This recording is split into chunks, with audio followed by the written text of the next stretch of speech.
Olá, agora sim. Olá a todos, eu chamo Filipa Duarte, trabalho na equipa de sustentabilidade do Pingo Doce e hoje comigo tenho o meu colega João Antunes, que vai falar sobre o desafio de alimentar 10 mil milhões de pessoas de modo saudável, sustentável e acessível. Vou falar um bocadinho do percurso do João, quem é o João. Ele é responsável pela área de estudos de mercado, co-inovação e comportamento do consumidor, tendo um extenso conhecimento dos hábitos de compra dos portugueses. Na sua vida profissional também foi Head of Exports, responsável por vendas por mais de 30 mercados que procurou conhecer do ponto de vista da organização de sistemas de distribuição e produção, políticas e hábitos alimentares. Em termos académicos, é doutoranda em Estudos Globais e membro do Centro de Investigação de Estudos Globais da Universidade Aberta, Cátedra Unesco, onde são debatidas várias questões sobre os impactos da globalização numa perspectiva multidisciplinar. O seu trabalho de investigação, até ao momento, versou vários temas relacionados com os aspectos culturais da globalização, como, por exemplo, o choque de civilizações do Huntington, ou a complementaridade e concorrência entre os sistemas de produção da economia portuguesa e espanhola. Possui 2 mestrados, um pela Universidade de Warwick e outro pelo ISCTE, além de cursos diversos como a New Economic Powers pela Universidade de Oxford ou de Global Energy and Climate Policy pela Universidade de Londres. E deixo-vos com o meu colega e obrigada. Bem, bom dia a todos. O meu nome é João Antunes, como já ouviram.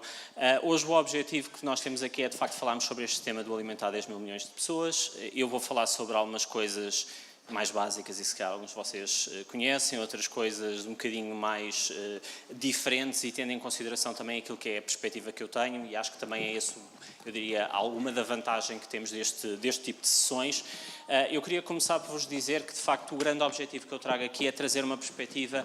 multidisciplinar daquilo que é o problema da alimentação dos 10 mil milhões de pessoas. Portanto, nós vamos passar aqui por temas demográficos, por temas de urbanismo, por temas da alimentação propriamente dito, da ecologia, e, portanto, o objetivo é, de facto, trazer aqui uma visão que possa ser rica e que possa ter vários temas e que fuja um bocadinho à questão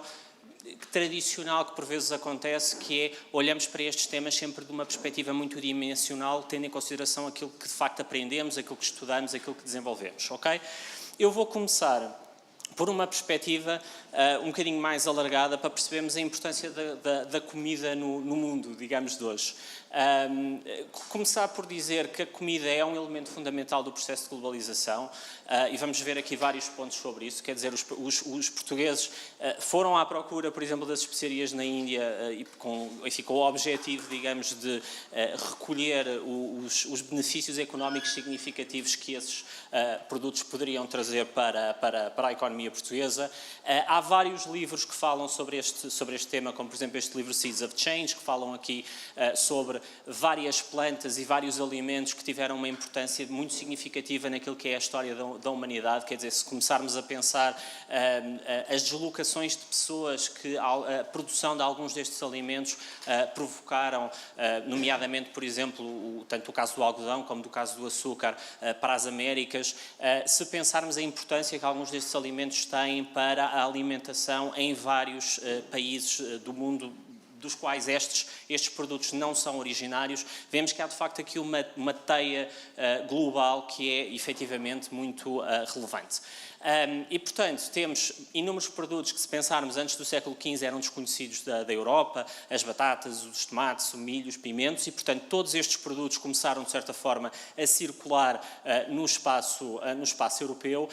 e para verificar a importância que estes processos tiveram, basta pensarmos um pouco no que aconteceu na Irlanda no século XIX, portanto, com a grande fome que se instalou neste país e que foi motivada por uma praga na batata e, portanto, a batata tornou-se um elemento absolutamente fundamental daquilo que era a alimentação dos irlandeses. E isto depois originou todo um outro conjunto de questões sobre, por exemplo, imigrações de pessoas para a América do Norte e, portanto, ajuda também, de certa forma, a explicar a forma como a própria comida, independentemente da parte que nos traz aqui, acaba por moldar aquilo que é o mundo e o processo de globalização. E começando também com este tema da batata, E trazendo-vos aqui um bocadinho também daquilo que é a experiência, que eu acho que é aquilo que é interessante, quer dizer, falamos sobre a batata, falamos que a batata foi um desenvolvimento fundamental na Europa para a alimentação de muitas pessoas, e a batata hoje em dia acaba por ser um alimento que para muitas pessoas é quase proibido, é o produto que engorda, é o produto que faz mal. E o que é curioso é que muitas vezes a conversa que nós ouvimos dos consumidores, e que eu acho que é engraçado, é ok, eu tirei a batata da sopa, eu tirei a batata, deixei de comer batata cozida com o peixe cozido, mas continuo a comer as batatas fritas, porque as batatas fritas sabem bem. E nós hoje vamos falar muito sobre isto, sobre as escolhas alimentares e sobre um mundo que está cada vez mais obeso e que está também cada vez mais com fome. E, portanto, como é que estas duas tendências de certa forma se alinham e como é que nós vemos isto também do ponto de vista daquilo que são os hábitos alimentares das pessoas. Um outro tema também que é importante é, de facto, a globalização da comida. E eu acho que o tema das escolhas é um tema importante e eu acho que é, eu diria, uma das grandes questões que eu vos queria aqui trazer hoje. Isto porque temos uma globalização de uma série de produtos que nascem em determinados sítios em particular do mundo. Temos, hoje em dia, uma globalização do sushi que chega a todas as casas ou a todos os mercados que existem. Temos a globalização do hambúrguer. Temos uma globalização do abacate, que é uma produção particularmente consumidora de água e, portanto, é uma escolha que os consumidores também começam a fazer e que tem os seus impactos significativos e, portanto, muitas vezes estamos a retirar determinadas culturas que podem ser nutricionalmente mais interessantes, que podem ajudar mais a alimentar as pessoas, para substituir por determinadas culturas que são culturas, de facto, enfim, que pressionam os ecossistemas de uma forma significativa. E eu acho que um outro tema também que é importante é percebermos que a forma como nós comemos é muito moldada pelas questões culturais e, portanto, durante muitos anos foi moldada por Hollywood, hoje em dia, por exemplo, é muito moldada pelo J-pop e pelo K-pop. Há um interesse das pessoas em conhecerem outras culturas, não sei se a expressão é exatamente esta, até porque nem todos os autores concordam exatamente que as pessoas estão neste momento interessadas em conhecer os outros, mas pelo menos há uma curiosidade turística de conhecer estes produtos que começam também a entrar naquilo que são os hábitos alimentares e que mudam de certa forma o paradigma de consumo por parte das pessoas. Portanto, esta globalização da comida tem alguns efeitos que eu acho que são interessantes. Temos, por exemplo, a situação da China, e eu acho que a China é um caso paradigmático que tem mudado muito nos últimos tempos, onde temos, por exemplo, um consumo cada vez mais elevado de produtos à base de leite e, ao mesmo tempo, temos entre 90% a 95% da população que é intolerante à lactose e, portanto, há movimentações significativas daquilo que é o tipo de consumo, tendo em consideração a globalização, os novos hábitos culturais, os novos impactos também que, de certa forma, vão surgindo. E temos, por exemplo, e volto a dizer, até porque a China não é um mercado irrelevante, tendo em consideração que são 1.000 milhões de pessoas e, portanto, o que estas 1.000 milhões de pessoas fazem não deixa de ser relevante. Vemos, por exemplo, que houve uma fase em que o consumo de vinho estava claramente em crescimento na China e, portanto, havia uma aproximação da China a alguns hábitos de consumo deste tipo de produtos que se verificavam em outros sítios do mundo e, entretanto, por exemplo, nos últimos anos tem vindo aqui uma quebra muito significativa. E viam-se, enfim, há uns anos, quando estive na China,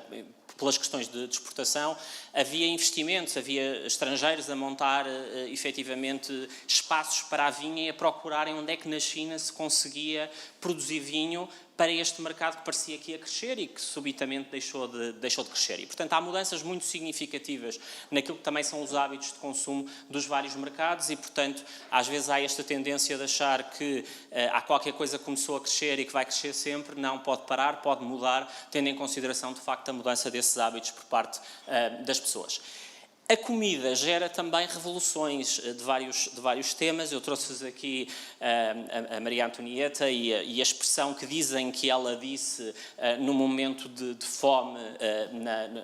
enfim, em Paris e em França em geral, a dizer, ok, se não têm pão, comam um bolo ou comam brioche, ou lá exatamente como é que foi a expressão. Parece que esta expressão nunca existiu, ou pelo menos não há evidências que tenham existido, mas a verdade é que foi um elemento muito importante para mostrar que existe um gap entre aquilo que são as elites e aquilo que é o povo, e foi um elemento importante demonstrado e passado continuamente pelas pessoas para gerar, de facto, esta vontade de uma revolução contra aquilo que era a monarquia absoluta que existia em França na altura. E, portanto, há aqui uma mudança política muito significativa causada, de facto, por motivos efetivamente provocados aqui pela fome.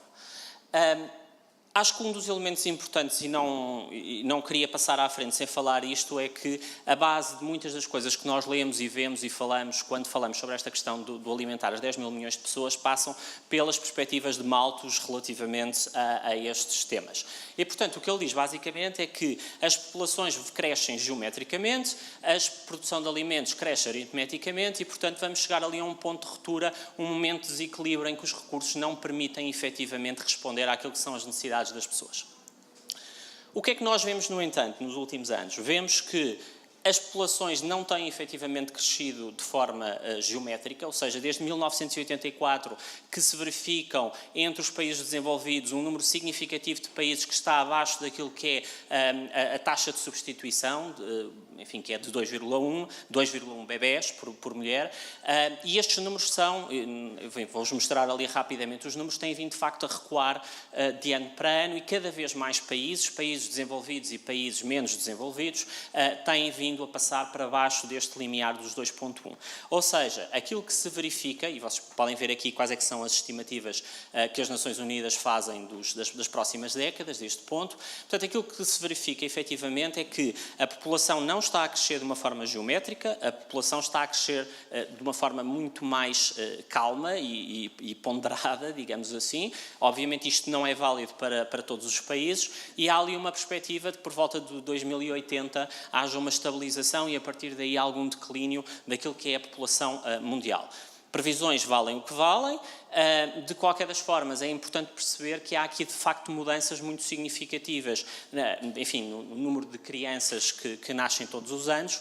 e que há impactos aqui significativos, tanto por uma população mais educada, como por o próprio custo de vida que as famílias têm para poderem ter filhos. Há as questões da própria urbanização, porque nas cidades há sempre uma tendência de haver menos crianças do que no campo. Há as questões da contracepção e há, obviamente, também questões de cultura e de estilos de vida que são relevantes também neste contexto. E, portanto, há aqui, diria, uma alteração daquilo que era o expectável em termos de crescimento de população do ponto de vista mundial.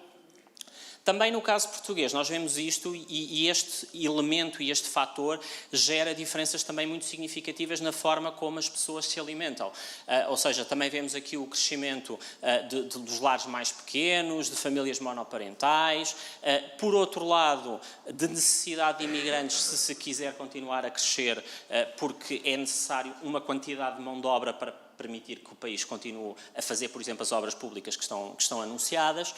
e, portanto, há esta tensão que surge aqui. E eu acho que o que também é importante perceber é que, quando falamos sobre os tais hábitos alimentares, isto tem um impacto significativo naquilo que depois as pessoas também acabam por consumir. Enfim, uma das questões, por exemplo, no caso da China, que justifica este crescimento da lactose, tem a ver, ou dos produtos com lactose, do leite e dos derivados, etc., está muito relacionado com a política do filho único que surgiu e, portanto, o filho que era, entre aspas, ou dizem algumas pessoas, uma espécie do filho imperador e, portanto, os pais queriam dar o melhor possível ao filho e uma das questões era dar leite para que o filho pudesse ter, digamos, uma educação e uma saúde alimentar muito próxima daquilo que as pessoas viam nos países desenvolvidos que o utilizavam como ponto de comparação. E, portanto, essas comparações eu acho que são importantes e eu acho que este é um tema também relevante, é que a forma como as pessoas se alimentam vai mudando à medida que também a própria sociedade vai se alterando. Por outro lado, o que aconteceu nas últimas décadas é que a produção de alimentos cresceu significativamente acima do esperado. O exemplo que vocês têm aqui é um exemplo de cereais, mas de facto houve aqui um conjunto de inovações agrícolas, houve um conjunto de melhores práticas, há as próprias questões do comércio internacional que são relevantes e que eu acho que é sempre um tema que temos que discutir, porque é importante perceber onde é que a produção de um determinado alimento pode ser mais efetivamente mais produtiva e muitas vezes, e portanto quando existem estas trocas comerciais é possível que de facto o alimento possa crescer num local onde atinge, digamos, todo o seu potencial e muitas vezes o que acontecia no passado, antes de se terem desenvolvido estas trocas comerciais mais desenvolvidas, é que os países tentavam fechar as suas portas e, portanto, produzir cereais em solos que são pobres e que depois não conseguiam, de facto, produzir a quantidade de cereal que era necessária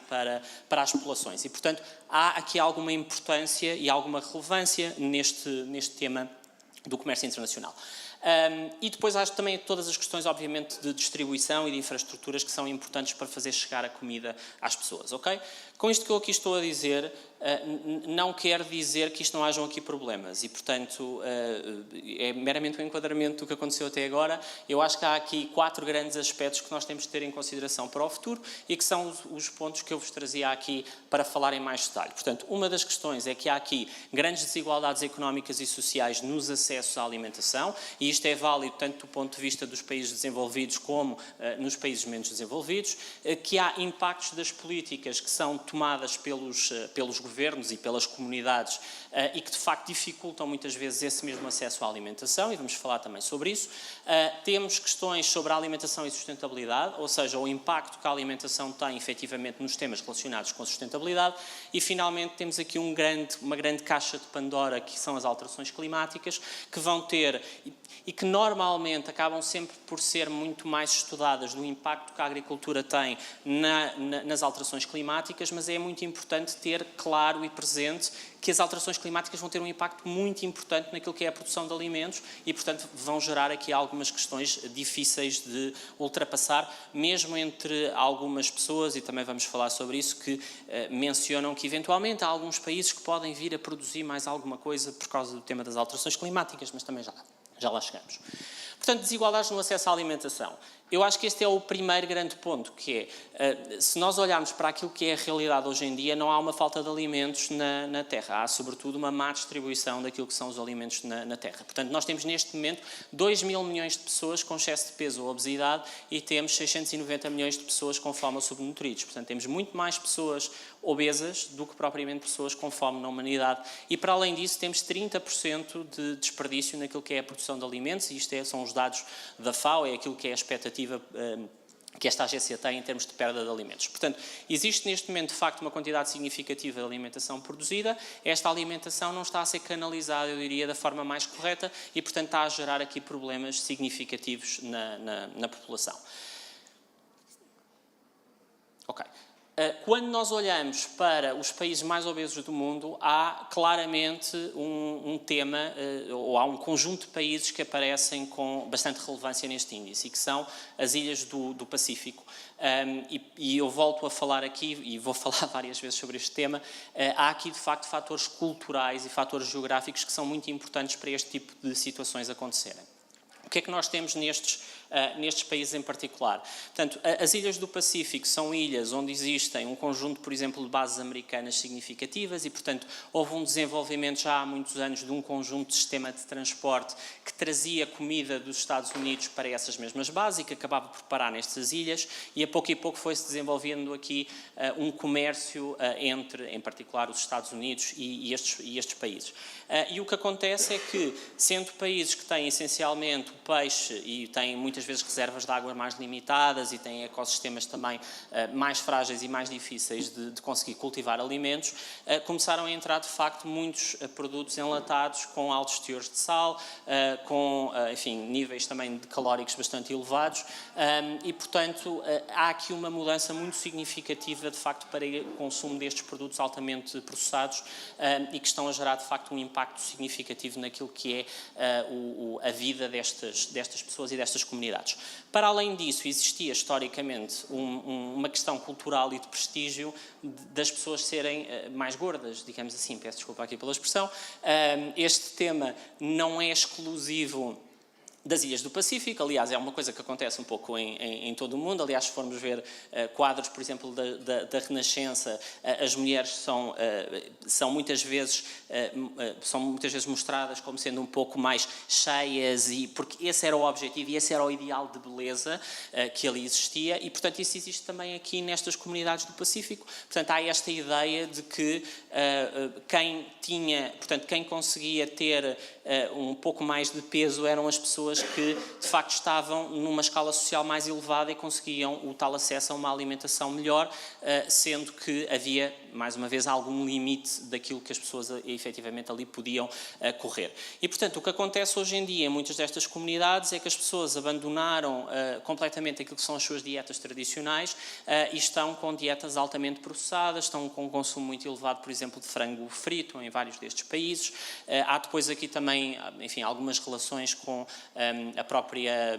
o próprio estabelecimento de algumas unidades, nomeadamente, por exemplo, no Nauru,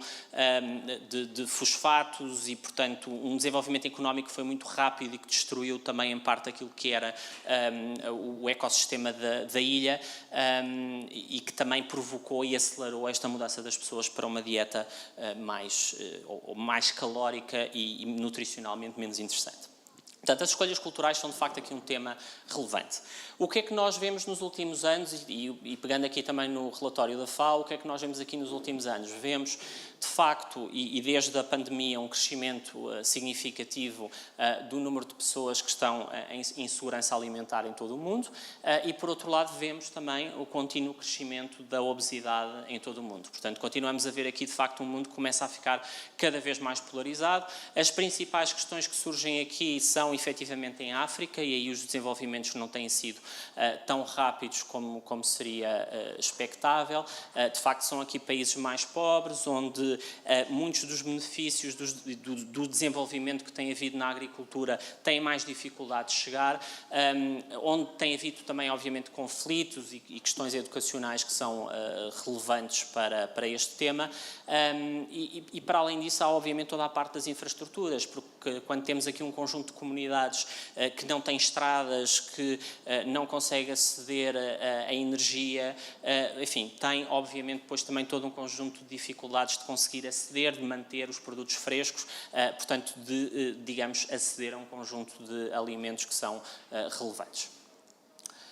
E depois temos ali a parte das barreiras alfandegárias e da corrupção, mas eu também vos falo sobre isto um pouco mais à frente. Para além disso, os próprios aspectos culturais geram aqui muitas diferenças dentro das próprias comunidades nos acessos à alimentação. Uma das questões que surge, por exemplo, são desigualdades tendo em consideração o sexo das pessoas. No caso da Índia, por exemplo, há várias situações aqui documentadas e, portanto, o desejo normalmente do filho, o homem, ter acesso a toda a comida possível, e muitas vezes isso à custa, efetivamente, da alimentação da mulher. Há outro tema que é importante, e mesmo quando falamos das nossas sociedades mais desenvolvidas, que são os desertos alimentares, e, portanto, termos um conjunto significativo de pessoas que, apesar de viverem em sítios com bons níveis de vida, têm, de facto, uma dificuldade de conseguirem aceder a um supermercado onde tenham os produtos alimentares básicos e onde possam ter essa alimentação saudável que desejamos para tal. Nos Estados Unidos existem muitos estudos sobre esta situação. Enfim, a situação nas zonas rurais é mais complicada, mas trouxe-vos aqui mesmo um exemplo de Chicago, que tem uma parte bastante significativa daquilo que é a área da cidade e dos seus arredores identificada como uma zona de deserto alimentar. O que é que isto quer dizer? Para vos dar aqui um exemplo muito claro, e isto é um exemplo efetivamente de uma casa nos Estados Unidos, que fica ali naquela morada. Portanto, aquelas pessoas veem o supermercado da sua casa, da sua janela, mas tem uma linha de comboio, tem um muro a seguir, e depois tem o parque de estacionamento, e depois tem o supermercado. Portanto, estas pessoas que veem o supermercado de sua casa demoram 25 minutos a pé até entrarem na porta do supermercado. E isto, obviamente, quando estamos a falar de pessoas com algum tipo de problema de mobilidade, ou uma pessoa que possa ser um pouco mais velha, temos aqui, de facto, problemas de acesso àquilo que é a comida que está disponível. E, portanto, as questões urbanas são também questões importantes no acesso a uma alimentação segura e a uma alimentação que, de facto, permita às pessoas progredirem o máximo possível. E então o que é que acontece muitas vezes nos Estados Unidos? Aquilo que as pessoas têm mais próximo é a loja de conveniência. E a loja de conveniência que está cheia das batatas fritas e dos chocolates e das gomas e das cervejas e de bebidas altamente, enfim, carregadas de açúcar. E, portanto, há uma alimentação que de facto não é a alimentação que aquelas pessoas deveriam ter. Este tema da loja de conveniência eu acho que é um tema relevante. Temos um outro mercado que aborda isto de uma forma um bocadinho diferente, que é o mercado japonês, que também é um mercado altamente, enfim, com um número muito significativo de lojas de conveniência, e em que tem havido uma tentativa nessas lojas de conveniência, até porque é um país com uma população muito envelhecida, tem havido uma tentativa que essas lojas de conveniência apresentem mais produtos frescos, que apresentem mais alternativas para as pessoas, porque de facto há uma densidade muito grande, há um conjunto muito significativo de pessoas mais velhas, com problemas de locomoção, etc., que precisam de um local onde possam aceder a uma alimentação de qualidade, e essas lojas têm que obter esse objetivo. E, aliás, o próprio 7-Eleven nos Estados Unidos já colocou isso, de certa forma, também como um objetivo de poder trazer outro tipo de alimentos às pessoas nessas comunidades mais isoladas. Não defendendo nem atacando aqui o tema da cidade dos 15 minutos, a verdade é que nós temos que pensar que temos uma sociedade que está a ficar mais envelhecida, em particular na maioria dos países desenvolvidos, e que esta sociedade mais envelhecida necessita de ter na sua proximidade um conjunto de serviços para que as pessoas continuem efetivamente a poderem, digamos, aceder àquilo que são as suas necessidades básicas, e a alimentação, obviamente, é uma das mais importantes. Outra das questões que surgem e que aceleraram, sobretudo, pós-pandemia, e no Reino Unido também com as questões do Brexit, pioraram significativamente, é que verificamos o retorno de uma série de doenças que já estavam erradicadas. Não vos vou falar de todas, porque há aqui algumas que, obviamente, não estão relacionadas com a alimentação, mas que estão relacionadas, efetivamente, com o crescimento da pobreza nestes países. E então, o que é que nós começamos a ver aqui? Começamos a ver reaparecimento de doenças como o raquitismo ou como o escorbuto, que já têm um número de casos significativos, quer dizer, são doenças muito associadas à ausência de consumo de produtos frescos, e, portanto, a dieta de algumas destas pessoas está, de facto, a causar aqui problemas, enfim, graves do ponto de vista da saúde, e temos também aqui um crescimento muito significativo de casos de malnutrição no Reino Unido. Portanto, os números já indicam para cerca de 10 mil casos em 2023, isto é 4 vezes mais do que há 12 anos. Portanto, mesmo nos países desenvolvidos, onde há uma multiplicidade de fontes de alimentação que as pessoas podem seguir, estão a ocorrer uma série de situações que de facto são particularmente graves do ponto de vista de saúde pública. E este é um dos temas que eu acho que é importante perceber, que é, quando nós falamos também sobre o dinheiro e sobre a capacidade financeira de conseguir comer bem, quer dizer, 1 euro dá para 110 gramas de bolachas e dá para 500 gramas de maçãs. E eu acho que há 2 temas aqui importantes, que é, há países onde é mais difícil adquirir produtos frescos, e o caso dos Estados Unidos é claro, os preços são bastante elevados dos produtos frescos e, portanto, há um direcionamento significativo das pessoas para outro tipo de alimentação mais embalada. Isso não é uma realidade no mercado português, onde o preço dos frescos se tem mantido bastante mais baixo, mas estas escolhas são escolhas que pesam na carteira e são escolhas que pesam na saúde das pessoas e que devem ser integrados também neste contexto da alimentação em geral. Até porque, se nós formos ver estas zonas azuis que são definidas, ou que foram definidas em vários sítios do mundo, e que se compõem de pessoas, ou de uma percentagem de pessoas com mais de 100 anos significativas nestas comunidades, estes locais não são necessariamente os locais mais ricos, nem sequer os mais ricos destes países. Por exemplo, a Sardenha em Itália, enfim, o sul do país, o sul de Itália, é muito mais pobre do que o norte de Itália. Vemos, sim, a existência de um conjunto de condições para que as pessoas efetivamente prosperem nestes locais. E o que é que isto quer dizer? Quer dizer, por um lado, uma dieta forte nas tais frutas e legumes, vemos uma atividade física regular, mas vemos também um sentimento de propósito, de proximidade, de presença numa comunidade, que é fundamental para que as pessoas se continuem a sentir uma parte integrante das mesmas e digamos, com uma vontade de viver. Há várias coisas interessantes sobre sobre este tema. Há uma revista que eu gosto bastante que é a New Philosopher, que o último número deles é exatamente sobre isto, é como viver bem, quais é que são, de certa forma, as características que nós temos que ter no nosso dia-a-dia para viver bem, e o dinheiro, ou muito dinheiro, não é necessariamente o tema, enfim, algum dinheiro obviamente ajuda. Outros temas, ou alguns livros que eu acho que também são importantes aqui para a parte do comer bem, porque eu acho que esta é uma discussão também que tem de se ter, ou seja, para que é que nós estamos a transformar os nossos produtos e que tipo de alimentos é que nós estamos a dar às nossas populações. Enfim, tem aqui alguns livros que falam um pouco sobre isto, e o que eu acho também que é curioso é a importância que vários destes autores têm sobre o tema da cultura e sobre a importância das pessoas aprenderem a cozinhar, porque é na cozinha, a mexer nos ingredientes, que as pessoas começam a ter uma percepção do que é que são 200 gramas de açúcar, 300 gramas de açúcar, o que é que são 100 gramas de manteiga, e a perceber, de facto, o impacto que o consumo de determinados elementos mais processados podem ter na sua saúde, sem ter, digamos, uma certa âncora cultural, que é aquilo que vemos em alguns países a desaparecer, e sem ter esse hábito, torna-se, de facto, mais difícil compreender estas mesmas questões. E depois, eu acho que há um outro debate, uma outra questão importante, até por aquilo que tínhamos falado há pouco, que é, de certa forma, a própria densidade nutricional dos alimentos e, portanto, que alimentos é que, efetivamente, fazem mais sentido poderem ser consumidos, enfim, sem queremos ser aqui, obviamente, espartanos ou totalmente espartanos nisto. Ok, do ponto de vista das políticas,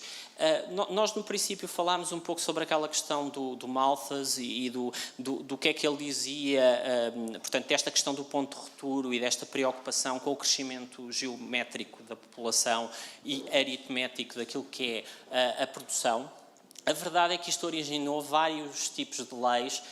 que têm um certo pendor, enfim, mais negro, digamos assim, em termos daquilo que são os seus efeitos. Portanto, uma destas questões é a British Poor Laws, e eu acho que o livro de David Copperfield é muito exemplificativo disto, e, portanto, havia aqui as Poor Houses, acho que era este o nome, portanto, as casas e as instituições que foram criadas nesta altura e que eram particularmente espartanas na forma como apoiavam os pobres, porque não se podia apoiar muito os pobres, porque senão eles iam se multiplicar muito e depois a sociedade britânica ia ter um problema com isso. Portanto, a ideia que se criava por trás destas leis era, de facto, tentar eliminar ou tentar apoiar o mínimo possível aquilo que eram as pessoas que necessitavam desse mesmo apoio por causa destas questões. Mas há outros dois exemplos possíveis, portanto, os programas de esterilização forçada dos homens na Índia, que tiveram aqui mais de 6 milhões de pessoas que foram esterilizadas durante esse período, de facto, para evitar esse crescimento da população. E, por outro lado, a política do filho único na China, que durou aqui de 1979 a 2015. A maior parte destas políticas restritivas que procuravam o controle da população, na verdade, ao fim do dia, não funcionam e falham. Aliás, a própria política do filho único na China, ela foi abolida em 2015 e, a partir daí, os números de nascimentos continuam a cair por aí abaixo. Portanto, a associação que nós vemos aqui é muito mais uma associação, de facto, aos fenómenos de urbanização e aos fenómenos de melhoria das condições de vida das pessoas e até a questões culturais, mais do que propriamente estes temas relacionados com enfim, as restrições, digamos assim, ao crescimento da população. Outro tema que eu acho que não deixa de ser relevante são todas as resistências que existem e que nós muitas vezes não temos noção a uma livre circulação de bens, ok? Certo. Podemos discutir se faz mais ou se faz menos sentido, se é melhor, se é pior, se há coisas que deviam ser produzidas no país. Ok, não ponham esse tema em questão, mas a verdade é que muitas destas guerras aduaneiras que surgem, muitas destas medidas têm consequências de facto muito impactantes a montante em vários mercados. Trouxe-vos ali o exemplo de, não foi só o caso da Índia, houve vários países da Ásia que fizeram limitações muito significativas à saída de arroz e, portanto, isto fez disparar completamente o preço do arroz no mundo, o que tem um impacto muito significativo, em particular em África. O que acontece na maior parte das vezes, quando este tipo de políticas são implementadas, é que surgem caminhos alternativos para os produtos acabarem por sair e chegarem, porque o preço internacional é muito relevante, digamos, para ser vendido, até, enfim, nesta questão agora do conflito entre entre a Rússia e a Ucrânia, enfim, na sequência do embargo à Rússia, há uma série de países à volta da Rússia onde, de repente, subitamente, a quantidade de produtos importados aumentou significativamente vindos da Europa e, subitamente, existem filas e filas de caminhões a entrarem na Rússia com esses produtos. Portanto, arranjou-se outros caminhos para conseguir lá chegar. E para além disso existem todas estas questões dos aumentos das tarifas que obviamente vão pesar sobre os produtos e que obviamente vão criar oportunidades económicas dentro dos países para substituir, por vezes, os tais produtos que podem ter uma maior produtividade por outros produtos que são produzidos noutros locais, que as pessoas continuam a querer e que não são, diria, os mais adequados para serem produzidos nestes locais. Só para vos dar também alguns outros exemplos, um pouco também da minha experiência destas resistências, eu trouxe-vos ali 3 exemplos, a Venezuela, o Brasil ou a França. O caso da Venezuela é paradigmático. Há uns anos atrás houve aqui uma oportunidade de tentar exportar alguns artigos para a Venezuela que faziam falta no país. Para o produto ser exportado tem que passar por uma aceitação por parte do Ministério do Poder Popular, é esse o nome do Ministério, e para o Ministério do Poder Popular aceitar isso, o produto tem que ser validado num conjunto de laboratórios, enfim, que está em condições, etc. Só para vos dizer que nós tentámos 1, 2, 3, 4, 5 vezes enviar os produtos para o laboratório e o produto nunca chegava ao laboratório porque chegava estragado, porque tinha sido desviado algures no caminho e, portanto, nunca se conseguiu ajudar a enviar alguns produtos para a Venezuela que a Venezuela precisava, porque nunca se conseguiu sequer passar a primeira fase de passar um controle laboratorial do produto para o produto entrar. Okay? Eu não faço ideia o que é que depois eram enfim, os passos seguintes para fazer esta entrada.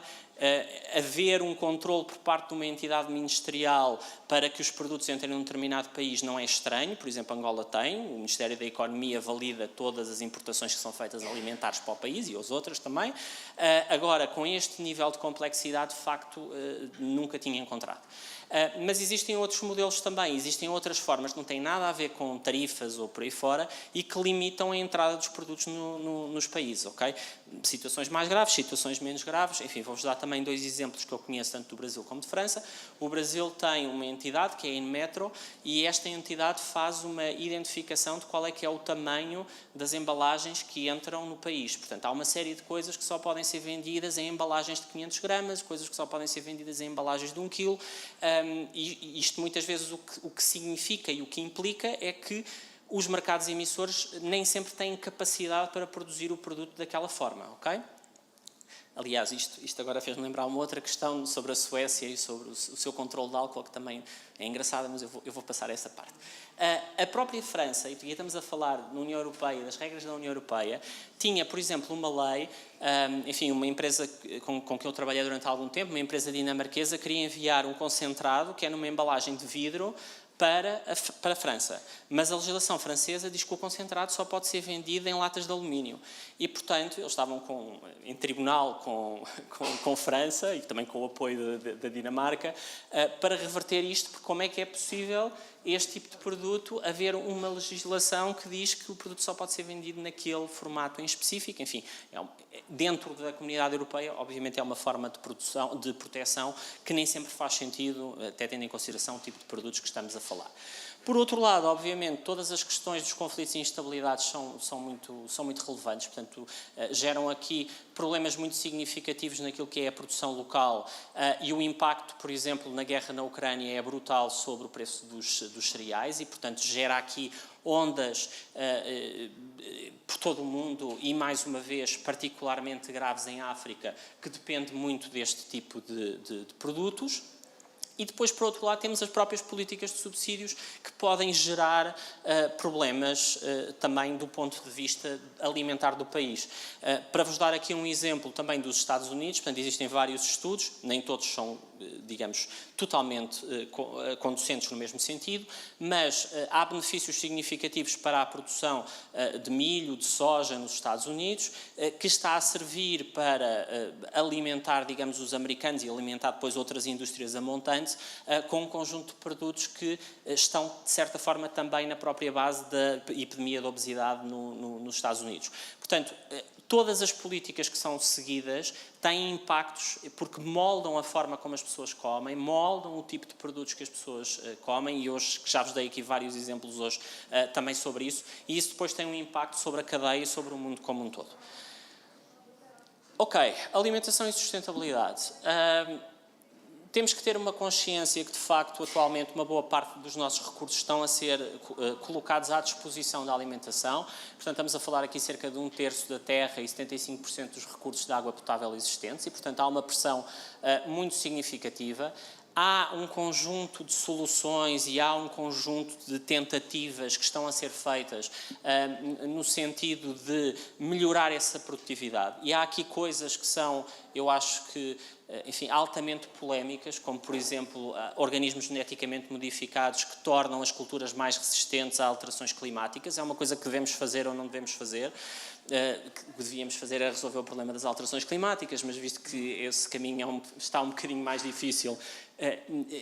ou seja, muitas vezes não há aqui de facto soluções perfeitas, lineares, simples para resolver os temas, e temos, eu acho, que nos questionar sobre o que é que faz efetivamente sentido e também sobre que nível de modificação é que nós estamos efetivamente a falar. O caso holandês, eu acho que não deixa de ser um caso paradigmático. Portanto, a Holanda hoje em dia é o terceiro maior exportador de produtos alimentares do mundo e tem uma área efetivamente muito reduzida de produção. Portanto, eles aplicaram um conjunto de técnicas que permitiram desenvolver a sua indústria agroalimentar de uma forma muito significativa e evitando também uma utilização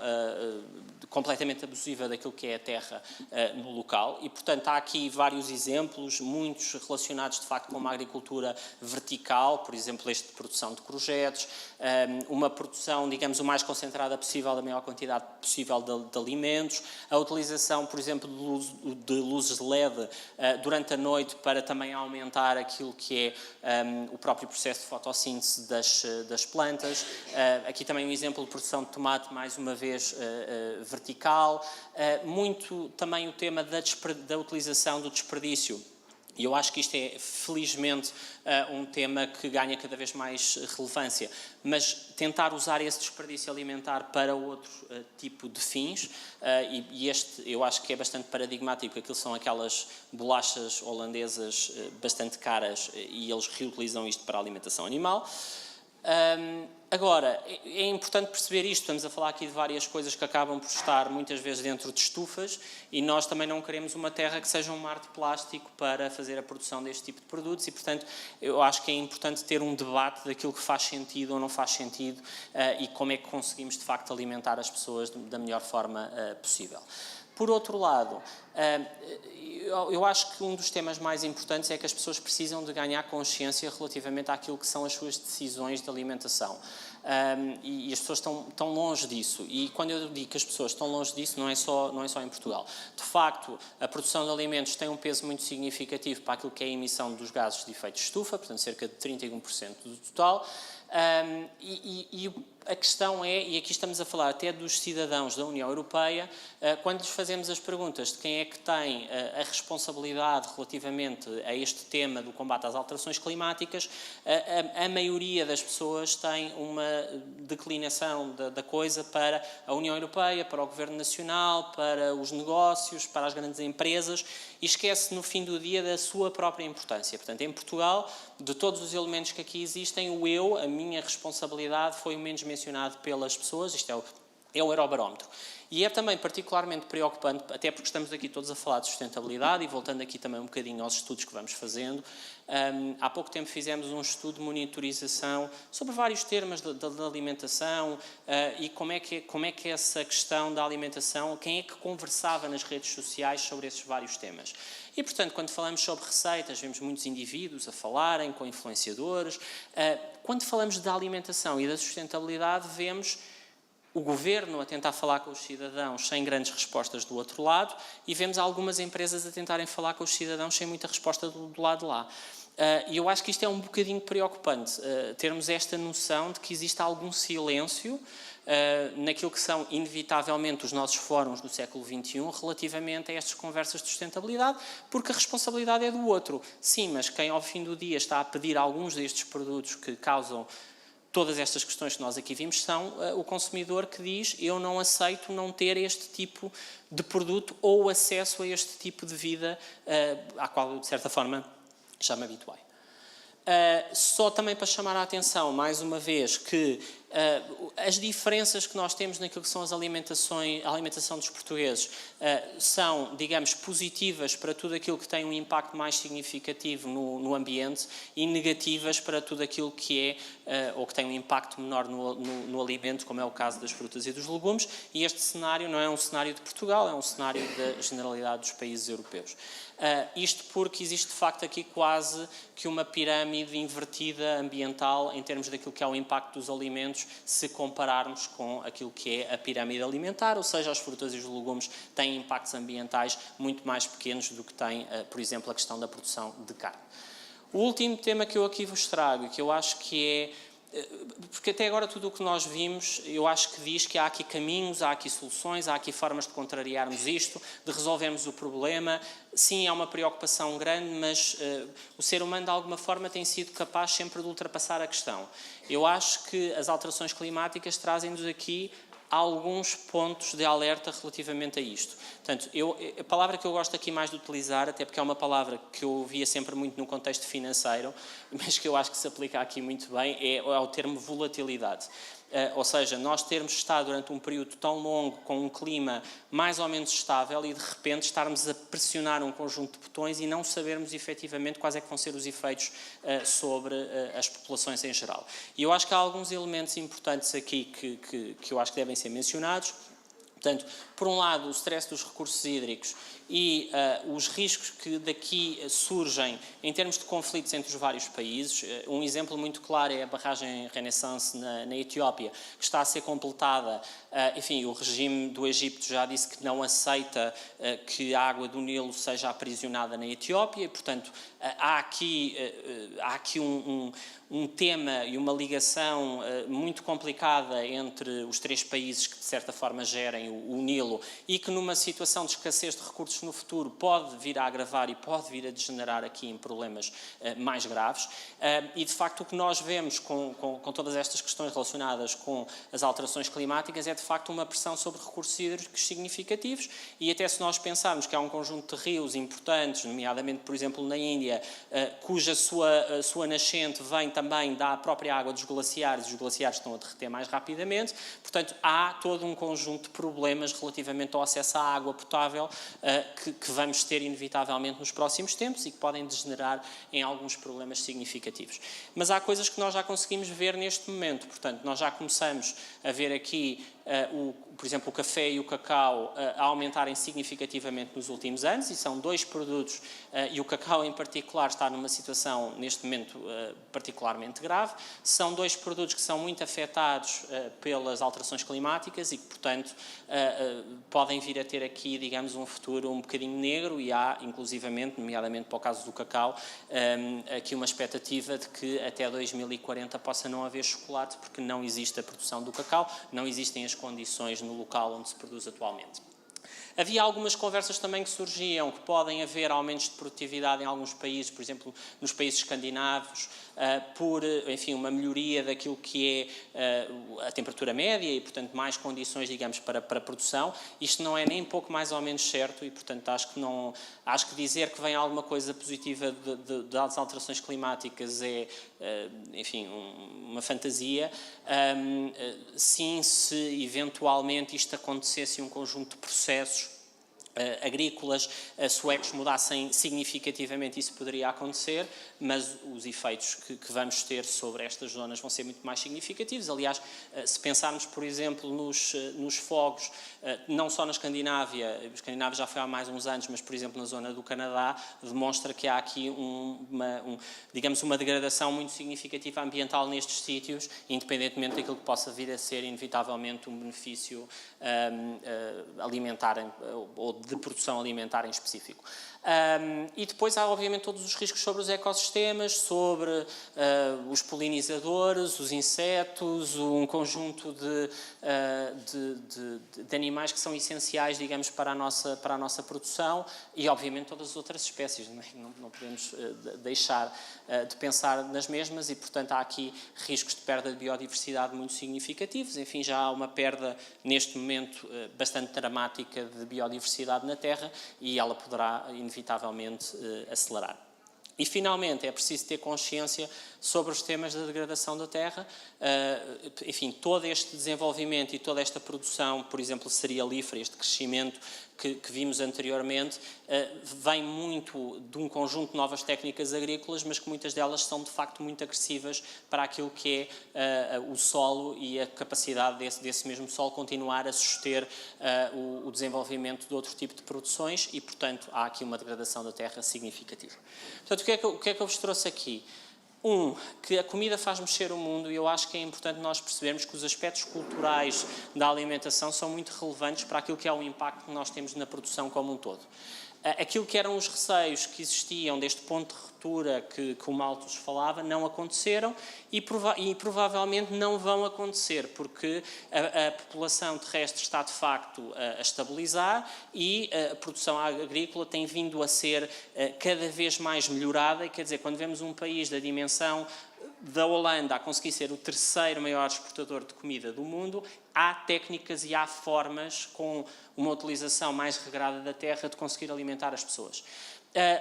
Eu acho que é importante perceber que as políticas que são seguidas têm aqui impactos muito grandes na capacidade de acesso das pessoas a um conjunto de alimentos e, portanto, há exemplos mais graves e menos graves, mas inclusivamente de países que, pelas suas políticas, as pessoas não conseguem aceder a um conjunto de alimentos e a parte das infraestruturas é também uma questão fundamental. As questões que vimos também do próprio urbanismo são fundamentais para que as pessoas possam aceder aos espaços onde de facto conseguem comprar os seus alimentos e, portanto,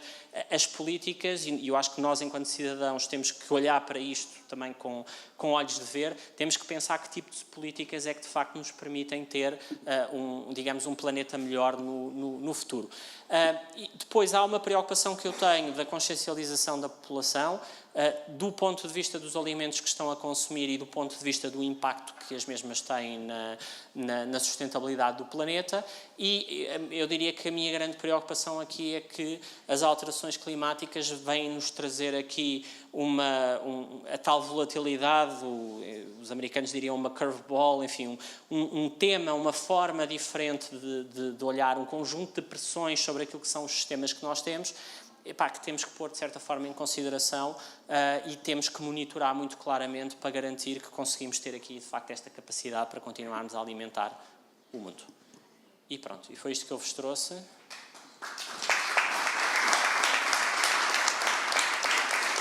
Não faço ideia que horas são. 4 minutos. Foi muito preciso. Se alguém quiser fazer uma pergunta... Se alguém não quiser fazer uma pergunta, também está à vontade. Pronto, força. É só uma curiosidade. Porque quando mencionou a questão da estabilização da população mundial e referiu a questão da fertilidade, fiquei curiosa para perceber como é que esta questão da fertilidade iria influenciar a estabilização da população. Mais especificamente, basicamente. Portanto, a fertilidade que eu estava a falar especificamente era o número de nascimentos por mulher. Portanto, é esse o indicador que está ali a ser analisado. E, portanto, o que nós temos atualmente é que uma parte muito significativa dos países, mas que não são os mais populosos, e, portanto, daí a população continuar a crescer, já estão abaixo do limiar de replacement, portanto, substituição dos 2.1. Aliás, já temos países como a Coreia do Sul que já estão em 1.3, portanto, estão muito longe desses limiares de substituição que estão definidos. Aquilo que se prevê do ponto de vista internacional e tendo em consideração aquilo que se tem-se estado a ver nos últimos anos é, de facto, uma redução cada vez maior dos países que estão acima desse limiar de substituição, portanto, dos 2.1 filhos por mulher. E, portanto, daí daí o tal caminhar para uma estabilização, que não é tão rápida, porque alguns dos países que têm um peso muito significativo naquilo que é a população mundial, em particular em África e em particular a Índia, continuam com taxas de crescimento muito significativas e, portanto, vão pesar cada vez mais naquilo que é a população global. Ok, obrigada.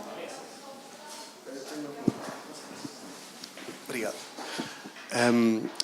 Antes de mais, obrigado pela apresentação.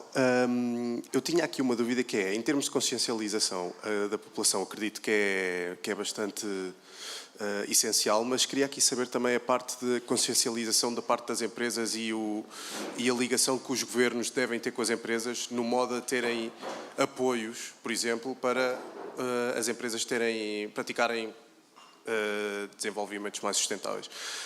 Queria saber se existem esses tipos de apoios, não só em Portugal, mas à volta do mundo, e se os governos estão a fazer, ou seja, estão a incentivar as empresas e os negócios próprios a terem esse tipo de práticas. Bem, o tema dos governos depende, não é? O que eu posso dizer é que há empresas e empresas com mais preocupação e com menos preocupação com os temas ambientais. Por exemplo, no caso da Jerónima Martins, que é o que também posso falar, há uma preocupação de facto muito grande com estes temas. Por exemplo, há uma redução da pegada de carbono em cerca de 60% de 2017 até agora. Portanto, identificando os vários pontos onde de facto podemos reduzir essas emissões. Há uma redução, por exemplo, do consumo de água em mais de 500 mil metros cúbicos de água no sistema como um todo. Há uma preocupação muito grande do ponto de vista daquilo que é a incorporação e a redução do desperdício, que aliás é um dos grandes temas, não só por donativos, mas por ajudar os próprios agricultores a escoarem através dos nossos canais de alguma forma os produtos, por exemplo, a utilização de fruta, de legumes feios na sopa, por exemplo. Portanto, há uma preocupação, de facto, eu acho muito grande por parte das empresas, e em particular da empresa onde eu trabalho, nestes campos em particular. Em termos dos governos, eu acho que depende muito, porque, por exemplo, nós sentimos por parte da União Europeia uma grande pressão, de facto, para o desenvolvimento de uma política mais verde. Aquilo que eu sinto é que nos últimos anos, até pelos crescimentos dos fenómenos de extrema-direita, por vezes põem em causa muitas dessas questões, se bem que também não é uma questão totalmente linear. Temos, por exemplo, o Vox em Espanha, que tem uma vertente ambiental incluída dentro daquilo que é o pacote, digamos, de extrema-direita que tem, mas sim, eu acho que se sente menos ímpeto hoje em dia para fazer estas alterações, o que é particularmente preocupante, tendo em consideração aquilo que é o contexto global. Eu acho que também, muitas vezes, aquilo que são as políticas seguidas pelos Estados são políticas que usam e abusam da parte burocrática daquilo que é a política e não, de facto, na transformação real das condições sociais para que as coisas aconteçam. Eu, no outro dia, ouvia na Deutsche Welle um cientista que dizia que as alterações climáticas, portanto, a modificação do nosso comportamento enquanto sociedade só é possível, não sei se está a parecer estranho, mas só é possível com alegria. O que eu quero dizer com isto é que só é possível, de facto, com uma centelha de esperança, só é possível com as pessoas a sentirem que em comunidade fazem parte de algo e em conjunto conseguem, de facto, transformar o mundo. Porque senão elas vão se revelar, porque o sentimento contínuo é um sentimento de perda. E um sentimento de perda, com uma coisa que lá à frente, eu não sei o que é que vai ser. Portanto, porque é que eu me estou agora a comprometer com isto? E a perspectiva é essa, se depois a Taylor Swift vem aqui e vem num jato privado. Portanto, porque é que eu leio de comer menos carne? Isto é muito. Vocês estão-se a rir, mas eu ouço isto todos os dias. Quer dizer, eu ouço pessoas a dizerem eu não confio na reciclagem, eu já não faço reciclagem porque eu não confio na reciclagem. As pessoas põem em causa um conjunto de coisas e de práticas, e a verdade é que se as pessoas não estão para aí viradas, não elegem também governos tendo em consideração pelo menos o mínimo ambiental, e portanto nós todos, enquanto sociedade, de facto não nos estamos a virar para o lado da solução, continuarmos virados para o lado do problema. Ok.